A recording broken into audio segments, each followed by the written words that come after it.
Nam này ấy, là cứ mở đường vào canh tác của dân, là đất của dân, là nhà nước vẽ bản đồ vào dân, là tất cả những cái con đường đấy là đều của nhà nước, và nhà nước thích lấy đâu nào lấy, không cần bồi thường, không cần xin phép.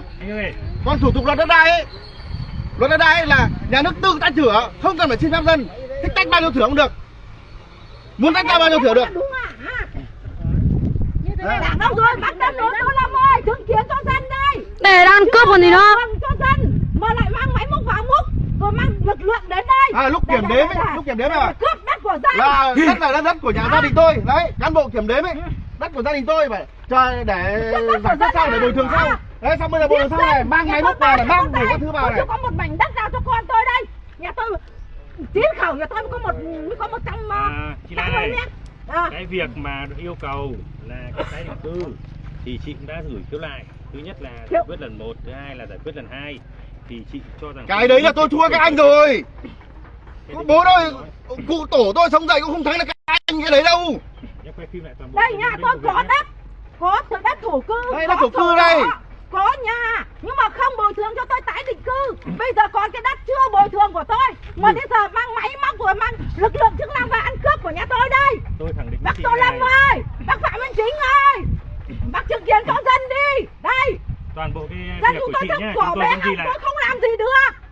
Hả? Cái này ăn cướp của nhà tôi à? Hả? Mang lực lượng vào đây. Hả? Ăn cướp của tôi à? Chưa đền bù chưa gì. Nhà tôi có nhà, có đất, có đất sổ đỏ. Nước đo kiểm đếm thì bồi thường sau. Đây bồi thường sau đây. Mà không bồi thường, không cho tôi tái định cư. Thế là lừa à? Thằng con trai có phải là ít đâu. Chưa một thằng nào có một tấc đất nào hết. Hả? Bây giờ đẩy nhà tôi hết đi đâu? Đấy, đẩy ra ngoài đường đây, có chỗ nào ở đâu. Nhà ở đây nhưng mà không được ở, đẩy ra ngoài đường.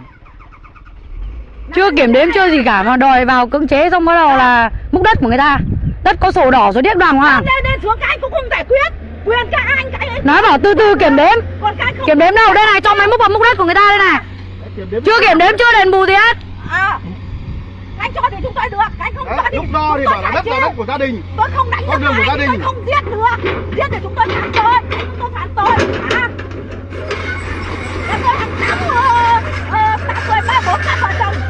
Tôi mới có một cái đất của chú thôi, mà tôi chỉ xin có một suất thôi, là có 2 thằng con thôi, để tôi là ổn định làm ăn.